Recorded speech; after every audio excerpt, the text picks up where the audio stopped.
Well, hello everyone. Once again, it is Monday, Monday, Monday, Monday, Monday. Y'all know the song? All right, it's Monday, and we are about to have another fabulous, fabulous day. Another fabulous show with a great guest who's already here hanging out, waiting for us to bring her on into our actual lounge. So, listen, if you have already joined us, take a moment, if you don't mind, and press that share button. Let your friends and your family know that Miss G's Ladies Lounge is on. We are live and popping. I am your host, Gwen Finley, otherwise known as Miss G. That's me. Yes. So make sure that you let your family and friends know. Listen, if they're not on Facebook, they can watch us everywhere. They can watch us on YouTube. They can watch us on Twitter. We're on Facebook here under Gwen Finley. We are on Facebook at where are we? We are at Miss G's Ladies Lounge. We are at VIP Coaching and Consulting. So just tell everyone that Miss G's Ladies Lounge is on. Now, I see my internet looks like it wants to be doing something crazy, but we bind that spirit on today. Come on, let's get that internet back up and popping. We need to have a great show today because I have a great guest. So hopefully and prayerfully, if you all pray, hopefully our internet will do what it needs to do. All right, so we've already got popping in with us, Marie Scott Coke, all the way from Florida. Hey, Marie, that's my cousin, y'all. That's my cousin. So supportive and sweet. Thank you so much for joining us.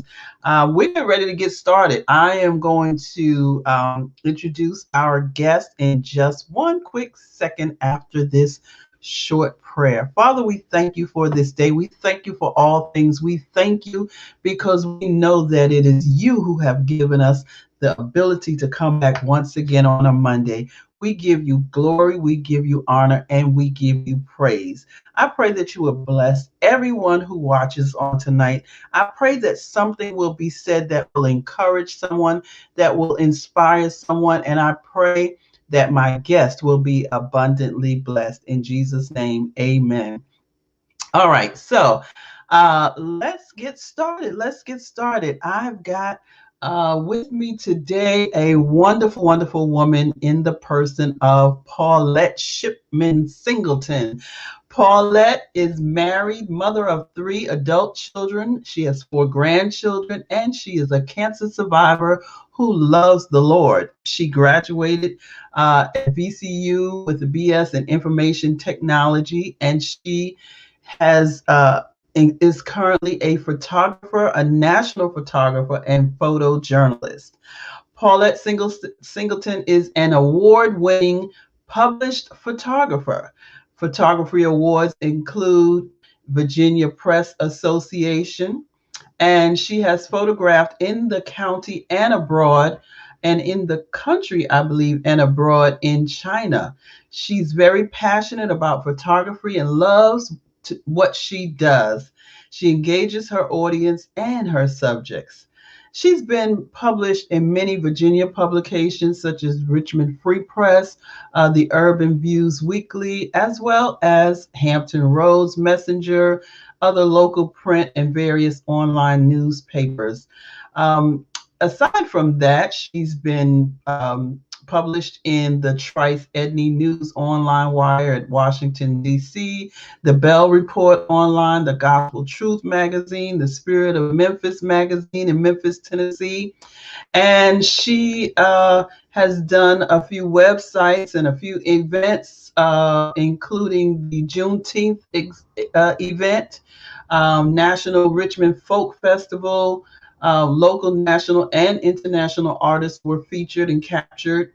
She's also done the Second Street, or 2 Street, as some people say, festival, the Watermelon Festival. My tongue is getting a little tired here.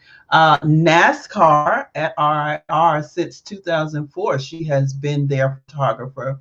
Also, she has photographed the Washington Redskins, the Pittsburgh Steelers. Listen, she's done so much, but On top of that, she's also photographed concerts, conventions, weddings, funerals, children photography conferences, and political arenas and events, including the DNC, or the Democratic National Convention. She has photographed presidents in the White House, representative on Capitol Hill, the Congressional Black Caucus, State of the Union. Listen, she has done so much, and she is a very notable photographer and photojournalist. When Paulette is not covering an event, she still takes her camera with her almost daily on vacation. She enjoys traveling, spending time with family and friends, and the grands. And when she's just trying to have a moment, she sits down and she watches CNN and listens to Joe Madison on SMX radio, and she listens to various genres of music and just enjoys life. Listen, it can't get no better than that, right? All right. So I wish you would just put the streamers out, put your hands up, clap your hands, do what you need to do, give us a drum roll, whatever you need, and help me welcome my guest. Hey, how you doing? How you doing? I'm doing well. Thank you. Awesome, awesome. We're so glad to have you here today. Thank you so much for joining us. We've got some more people popping in. Hey, Hakeem Foster, another cousin out in New York. We have the Charvette Mitchell. Oh, the Charvette Mitchell. Thank you so much for joining us on today. So listen, we're going to get all into this because I don't want to take up too much time. I want to make sure that you have ample time so that we can talk about the great things that you're doing. So I'm going to start out with a simple question. When did you discover your passion for photography? Thank you for asking me that wonderful question. Can you hear me? Yes. Okay. Thank you for asking me that wonderful question. I would like to first thank you for having me on this wonderful show, and I am grateful and I am so humbled to be here. All So you, right. so you asked me about my passion for photography.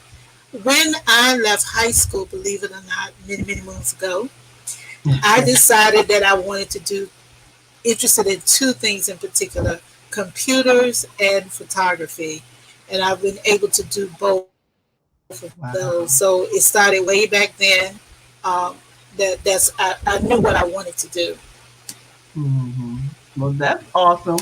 So it's been, like a lifelong passion, and you have really just poured into it. So, many people consider photography like just a simple hobby or a sport. But in pursuit of your passion, why did you think it was necessary to actually attend college and obtain a degree in this area? Well, I didn't go to college for photography. Um, I went to college for IT and Hmm. got my BS at VCU in Hmm. information systems. And and as it's known or slightly known, most people or several people, some of them go to college for photography and some of them don't. I'm reminded of Gordon Parks. He's a prime example. He's deceased now, but he was a self-taught photographer, and Mm. he photographed. He was I think one of the first black gentlemen that photographed for the National Geographic. So as you go on and start doing photography, you develop a love, a liking, and a passion for photography. So that's how and I don't compare myself to Gordon Parks, but Mhm. he actually inspired me along with so many others. And you develop that eye for photography, you develop that love and that liking for photography as you go. Oh, okay. So I read it. I'm looking back at it now. So it was all in the same sentence. So you went to school you got a BS in information technology, but you're also a photographer and photojournalist. I got it now. Correct. It looked to me like that's what you were saying you went to school for. But I got it. I got it. We good. No, no, no, no, no. But I've taken classes and I've learned from my peers and gained a lot of knowledge through the years. So, Mhm. but I didn't go specifically for photography. Well, let me rephrase the question then, because there Hmm. is a question in there. Why did you feel that instead of it being just a hobby or a sport, it became actually your, your career, the thing that you really put your heart and soul into as a career? How did you move from passion of it just being, a hobby or a sport to actually taking it into a career? Well, when I picked up my camera back eons ago, I went to information technology event in Washington D.C. And while Hmm. I was there, someone tapped me and said, "Would you like to join a women's group?" And I said yes. So with that led to the women's group being invited to China, and I Mm. purchased my camera, and that was one of the first big events or my start of my photography. And when I came back, I asked the Lord. I said, "Lord, I would love to photograph almost every top gospel artist in the country," and I've done that. So that's where it started. The IT was there. I was invited to an event for photography, and event to explore China, and the photography came in under the door, under that rim. Okay.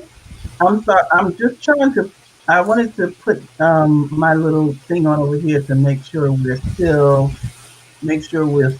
online because it looks like the computer is doing something weird here. But if Okay. you hang in with us, guys, even if we get cut off, I we are still taping, so this will still be able to come out live. But don't leave us. Don't leave us. So it looks like we got a neighbor joining us. Good evening, ladies, and my neighborhood neighbor. Okay, cool. Hello, Deacon Diane. She said you're her neighborhood neighbor. Okay, so um, exactly what is a photojournalist? Well, what a photojournalist, thank you for asking me that question. What a photojournalist is a photographer that takes images, and through that particular event, those images tell a story. They Mm, get printed in newspapers, publications, but the goal of the photographer is to take images that depicts and tells a story, and that person or the people that's viewing it can look at those series of pictures and see the story. And when I do like weddings or different events, I want it to depict from beginning to end, and I don't shoot just poses. mm, I capture you as you are, and if I see something that I want to capture and the person move, I sometimes ask them to go back and reenact that. My uncle, for example, quick story. My uncle was deceased, and I mm. didn't know that the Catholic people, talk to them different ways or whatever. But it was very passionate how he was talking to my uncle, and so he got up. And I had to run in the other room and get my camera. And I followed that gentleman all the way around the room. And I said, "Would you go back and tap my uncle and talk to him?" He was, "I missed that moment." So it's important that you carry your camera with you everywhere you go. You never know when the shot is going to be there. Right, right. Yeah, wow, that's interesting. That you said also that you don't do pose photography. Not You like. primarily. Yeah. Right. Yeah. And I know a few other people that's the same way. And that's Hmm.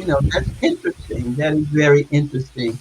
So tell us about some of the amazing people that you had the opportunity to meet and photograph during your career. We talked about all the different arenas that you went in, but tell us about some of the amazing people that you had the opportunity to photograph. I'll try to make my list short. We're gonna we're And gonna also show a little video with a couple of pictures, okay. actually. But yeah, just tell us a few that really stuck out and really hit your heart. Yes. Um, my list will probably encompass some of those people. Um, I'm trying to make it very short. I photographed Dr. William Barber, Reverend Al Sharpton, Dr. Bishop Charles Blake, President Barack Obama, First Lady Michelle Obama, President and Vice President Joe Biden, Vice President Kamala Harris, Melanie Campbell, Reverend Jesse Jackson, NASCAR. I love NASCAR. I love it. The technology, a lot of people don't know there's a lot of technology behind NASCAR. So that's probably what drew me into it as well. I've been photographed with Dale Earnhardt, Bubba Wallace, which is the black gentleman that's driving in NASCAR. Of course, Kirk Franklin, Congressman Maxine Waters. They call her Mama Waters. Mama Maxine, the late Larry Bland. Now, speaking of pose pictures, I can photograph you as if you were posing for a photo and you weren't. So, with that, I submitted a photograph to the late Larry Bland before he passed at an event that was taken at an event, and he did not pose for it, but you would have thought that he posed for it. John Lewis. Yeah. We have Wendy Lee. I'm sorry. She's a comedian. So she said you have photographed all of her cousins. She's just, she's a funny little lady. Go ahead. I'm sorry. Oh, no problem. No problem.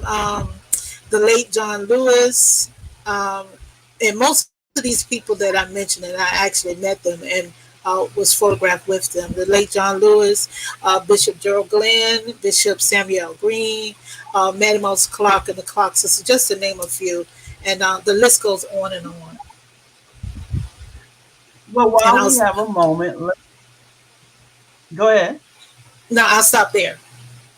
Oh, while we have a moment, since you're listening to people, let's just show a few of the photos that you have taken. And of course, on this, it's going to be a little bit smaller on my screen, the pictures, but believe me when I tell you the pictures are absolutely beautiful. So let's try to see what happens here.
Oh, that was awesome.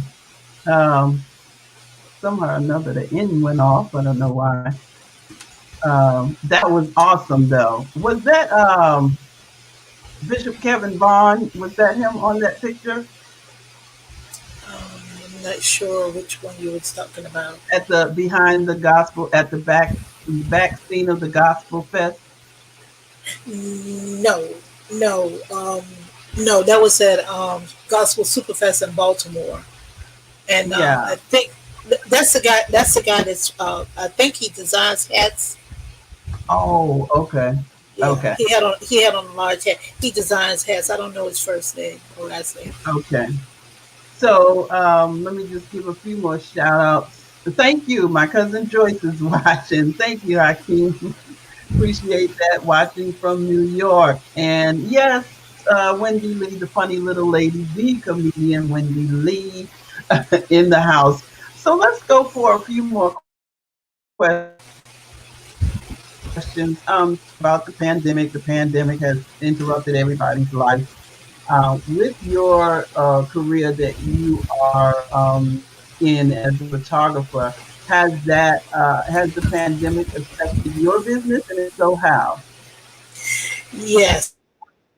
I normally cover huge events, all sizes, but mainly a lot of large events. And because of the pandemic, not only was I affected, but many people that cover those types of big events, political events, uh, different things. So a lot of people have been creative and done smaller events as we, journey through this transition of the pandemic. So yes, it has affected it. Not as many large events, but smaller, wonderful events. Has it allowed you an opportunity to learn some new things during this time with the technology of photography? Oh yes, oh yes. I've upgraded some equipment, learned some things online. It allows you to keep up with what's the latest and the greatest. So it was an Right. opportunity to learn during that time. Awesome. So we talked about your photography. Now you also have a great testimony, and we're going to come back about the photography piece, but you also have a great testimony. And in the midst of you working so hard and going to all of these great places and photographing all these great people, you yourself have actually encountered some challenges. Why don't you tell us a little bit about Paulette and what are some of the challenges that Paulette has experienced over these last few years? Okay, I think I will talk a little bit about me having cancer. Most people, when they hear the word cancer, they think it's a end all situation, but it doesn't have to be. I want to say, like my mama used to say, and God rest her soul, she used to say, I know him as a healer for myself. I can just Uh-huh. I can hear her saying that now. Right. You know how the mothers used to say that. Yes. So Yes. I thank you for that opportunity to share that. Um, and I don't like to talk about myself, but I will share this testimony. Many times, we as women uh, are so busy doing things for other people that we don't focus on ourselves, the needed attention that we should on ourselves. So, with that said, I was taking care of some people in my family and missed an appointment, a regular checkup. So, all of a sudden, I decided, well, let me go ahead on into my checkup. I had no symptoms of cancer, no weight loss, no this, no that. So when I went into the doctor, I decided to go in. When I went into the doctor, she was alarmed because my blood levels was down. So then she started rushing me and doing all these appointments and everything. So she said your blood levels are down. We have to give you blood to bring your blood levels up. So they did that. And she said, when did you have your last colonoscopy? I said, well, I'm not due it to the end of the year. This was June. I wasn't due to have it until December.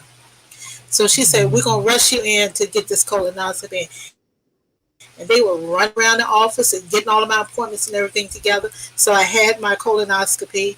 And they said, well, we have to do some more tests. So they did some more tests. And they didn't tell me right then. They didn't tell me until after the second test was run. So they said, Mm. yes, it is cancer. So my husband and I, we held hands in the office, and we prayed, we cried, and we just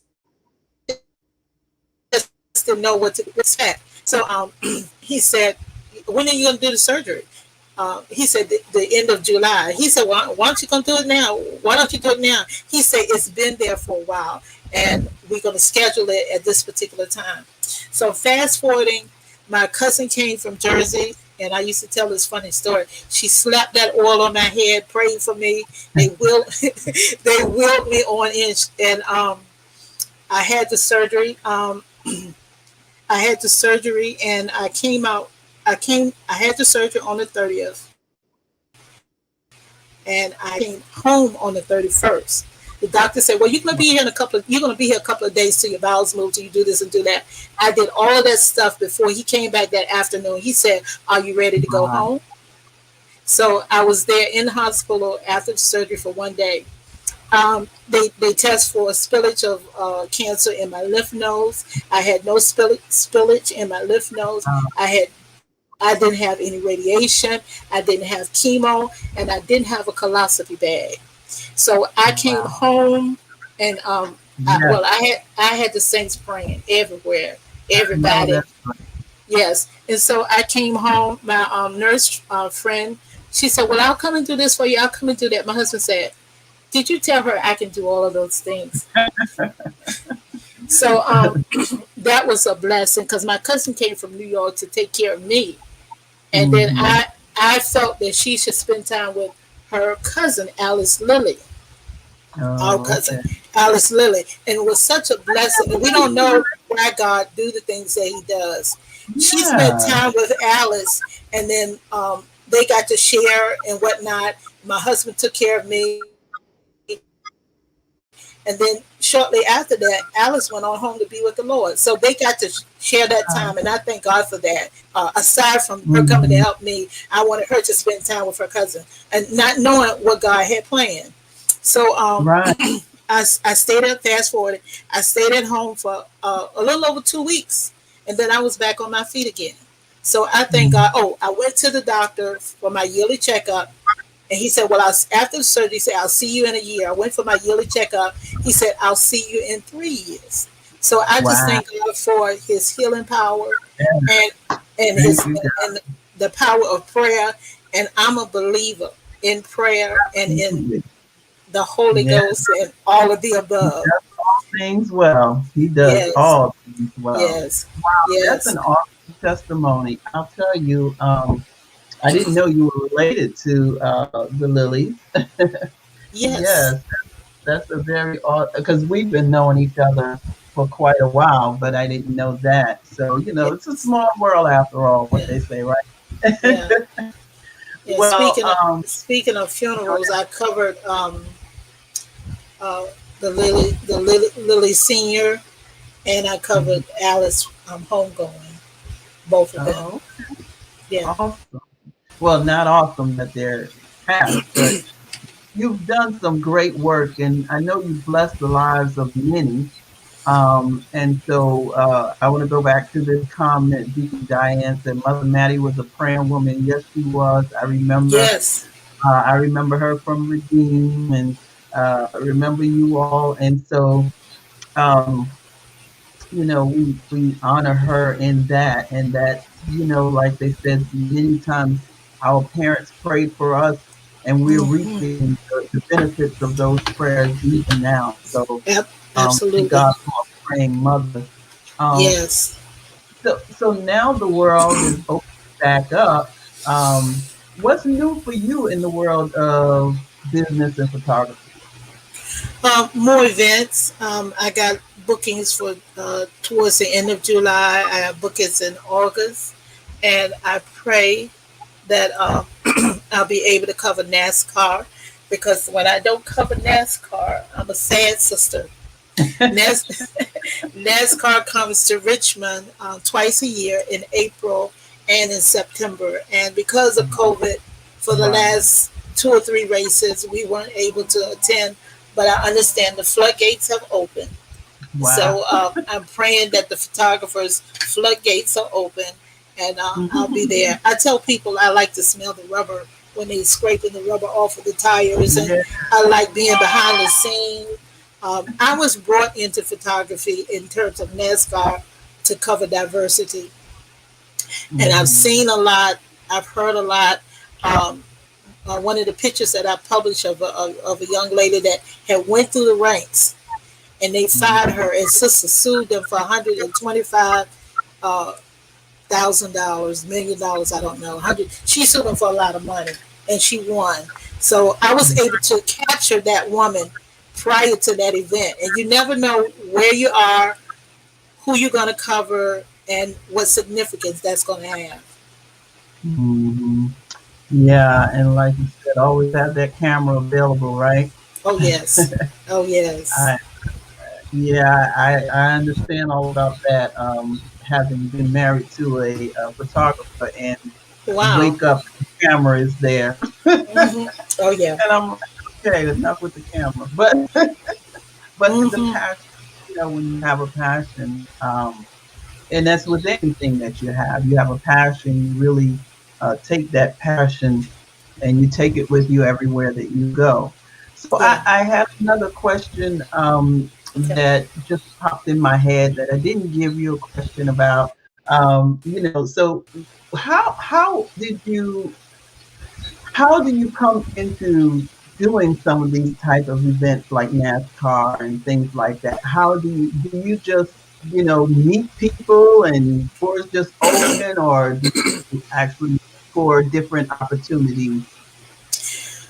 Number one, I want to say is the favor of God. Number two, um, you need to know somebody that knows somebody that knows somebody. Okay. And when the doors open, for one thing, it leads to another thing.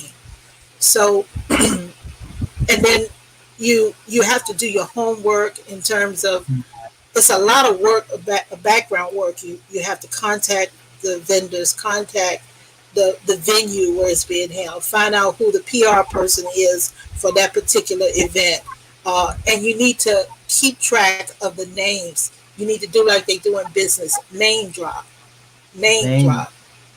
Yes, Hmm. and remember those names because when you call the venue said you said, well, who's in charge, or who's the PR person? You need to know that person's name. So when you call the next stop, he just hops and hops and hops. And with NASCAR, how I got drawn into NASCAR, the gentleman approached me to cover diversity in NASCAR. So that's how I got into that. So it's a name game. It's relationships that you build, um, and it's the favor of God. Wow, that's awesome.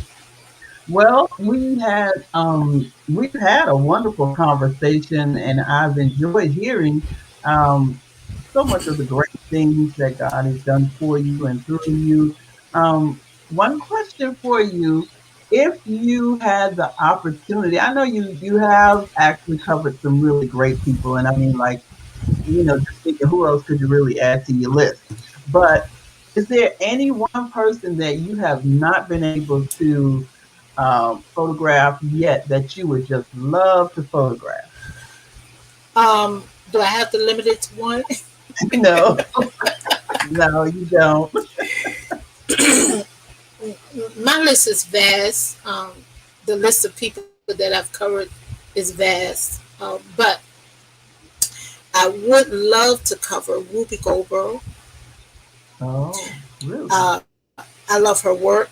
I've followed her career, and I respect her as an actress. Okay. The second person that I would love to photograph is Judge Judy. Oh, I, goodness. seriously, she is on my bucket list to try to see or to photograph her. I just love her. My husband says, "Oh, she's so rude. She's this, she's that." I say, "I love her. I love her. I love her show so much. I wish they had the equivalent of bleeps and blunders compiled together. I would buy it at any cost." It's So, probably out there somewhere, and it'll come yeah, out. yeah. Well, she's on her 25th anniversary of the show. Mhm, Yeah, yeah. mhm. I absolutely love her. And another person that I've covered so many people in so many different genres, so many different categories. But I would love to cover her, the female artist. Um, I saw her sing. My background, although I didn't mention this, I grew up on quartet, so I kind of like think that I have an ear for music. I love some of the voice shows. I can tell you within 20 seconds or less whether that person is going to make it or not. But at any rate, back to her. I saw her perform. I said, "Oh, this child is bad. She is wonderful." And Can you say the name again? I think we her, missed the name somewhere. Oh, her. her, Yeah, because I her. don't know anything about her. But go ahead. Yeah, I've yeah. seen the name And then, somewhere, but I don't. yeah, and I'm tying this to she has a song that I later found out that she wrote and performed. I didn't see her perform the song, but she performed. She wrote a song called her "Focus," and the first time I heard that song, it was turned into a gospel rendition. And then later on, I found out that she actually wrote and or sang the song, and that's what we need in our lives. We need focus, and I just like her as an artist because she's so talented. And I don't know, because some people say if you're a Christian you shouldn't listen to this, you shouldn't do this, that, but I think that we can still stay saved, still stay sanctified, still stay filled with the Holy Ghost, and enjoy these different things in life. Just rake in what's good for you and what's not good for you. You don't have to eat the whole buffet. Just get the chicken and the collard greens, you know. Right. So and I want to admonish you. I like to photograph you as well, believe it or not. I want to admonish you. Yes, you. I admonish you for all that you do for women, and what you did during the pandemic, and carried on your show and whatnot, and how you inspired women, and anybody that's on this listening to us would like to photograph any and everybody. I do want to say I am in the process. I didn't mention this earlier. I'm in the process of working on a project. I am photographing a young lady, a friend of mine, who is in stage 4 cancer. And I just count it as a blessing, as an honor, and a privilege that she called me and said, I want you to help document this. Now, she's doing very, very well. She's doing very well. Her hair has started growing back and everything. And God has blessed and God has delivered, in her recovery process. But I thank God for that opportunity, because those things are rare. People calling you to do this or do that. I had someone call me way back when, so I'm talking about women, that her friend had beat her up. And they called me in the middle of the night to come and photograph her face of the tragedy and stuff that had gone on. And she in turn used those pictures in court. So you never know where your camera's going to take you. You never know where God is going to take you. You never know when you're going to be a blessing to someone. So you just keep on keeping on. Oh, that's awesome. That's awesome. Listen, Paulette, how can people get in touch with you for your services or consultation? Um, They can reach me via Facebook. My website is in the Reimagined phase, coming soon to website, internet near you. But you can reach me via Facebook under my name, Paulette Singleton. And you can also Google me. Some of my stuff will pop up for the many things that I have done. You can also email me at psingle0895@gmail.com. well, that's awesome. Listen, you have really blessed us, and even for those photographers out there that looking for, looking for a way to um, enhance their passion. What would you say to them right now?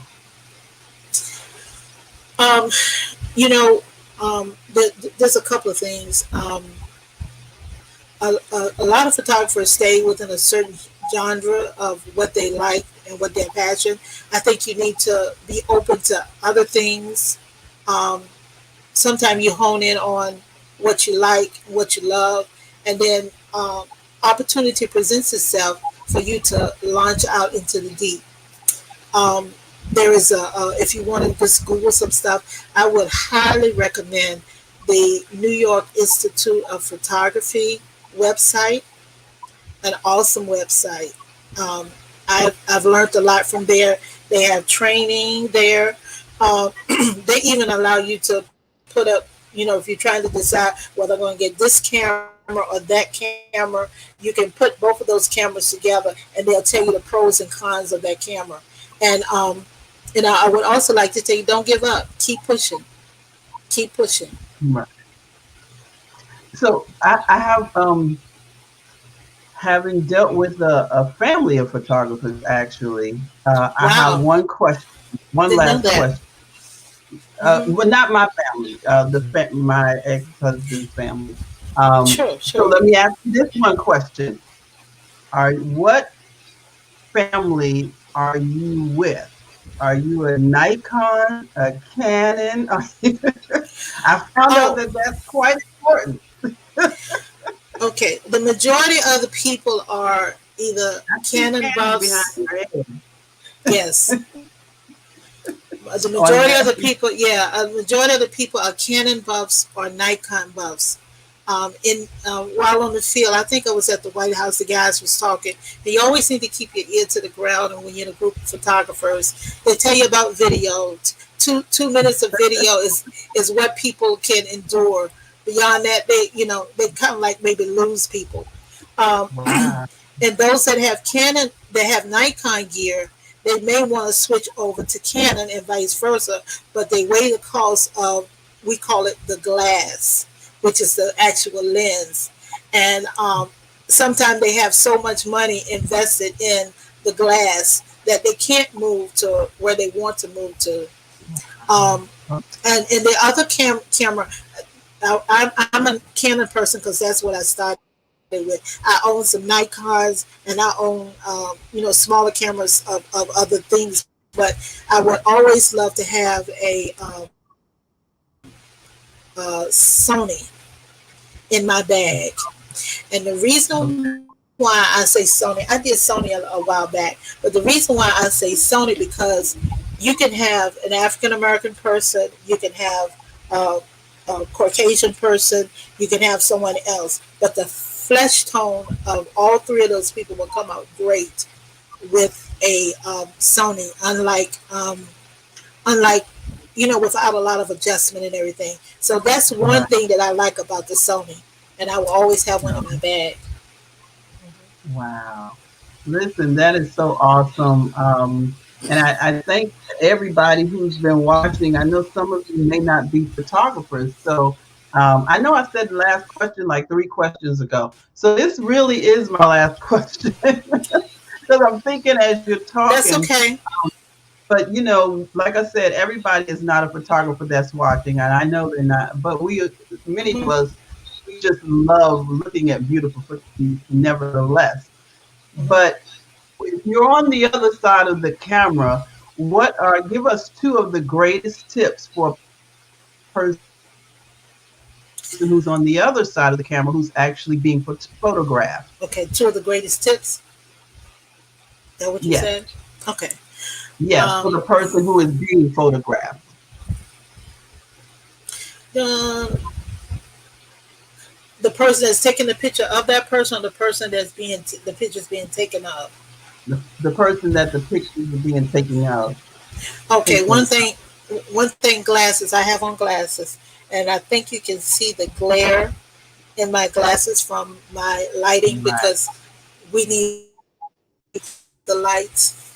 I need the light.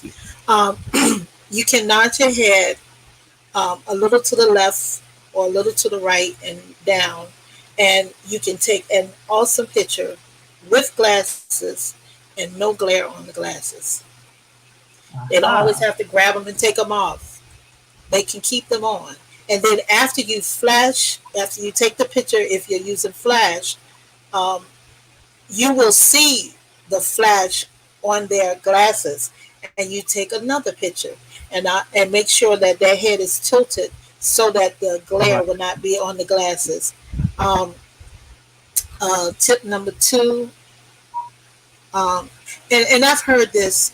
Um, they said you can take great pictures with any camera if you a good photographer or a photographer. So it's not that you have to have a Canon. It's not that you have to have a Nikon. It's not that you have to have a Sony. Oh, one of the greatest tips um, that I like or said to me, you need to see that picture before you press the shutter. It's in your mind's eye. It's in your head. And you need to see that picture, see it before you see it. I heard a preacher preach that message one time. Yeah, You need to see it before absolutely. you see it. Before you see it, Yes. yeah, yeah. Yes. Oh, that's good. Yes. That's good. That's good. Well, I really appreciate you accepting our invitation. I apologize to those that are watching. I think some people have gotten kicked off a couple of times, and they've come back and hung out with us, and I appreciate you guys for sticking with us. Thank you, Deacon Diane. Thank you, Marie and Wendy and Joyce and all those that have been joining us on today. Some people have popped in and popped out. We appreciate each and every one of you. Thank you so much for joining us and Miss G's Ladies Lounge. Again, I am your host, Gwen Finley, otherwise known as Miss G. That's me. And we have with us today Paulette Singleton, the journalist, national photographer. Thank you again so much for joining us. I look forward to sharing some time with you on the camera. Sure. That's going to be fun. So let's Sure. let's talk about it. I'm Sure. trying to lose about 100 pounds though before I take another picture. I don't know. It might be a couple of years from now. That's what Photoshop is for. Last thing about Photoshop, this is another tip. Um, if you go to New York Institute of Photography, I think they say it there, but I have heard 93 to 97% of all photos in print media has been kissed, KISSED, by Yeah, Photoshop. So we can yeah, give you another. We can give you another two. We can change the color of your dress. So right. Yeah. and everybody, another thing they say on New York Institute of Photography, this is my last comment about them. It says you can you need to learn Photoshop, even if you know not well known photographer, this that and the other. You Yeah. need to take pictures and edit them and use in Photoshop, and you can live a lifetime and never cover all of the features in Photoshop. So Wow. get Photoshop or get photo elements.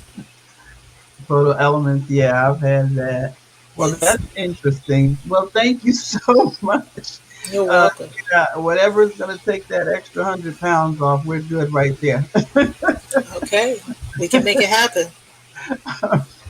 Ladies and gentlemen, help me say thank you to Paulette on today.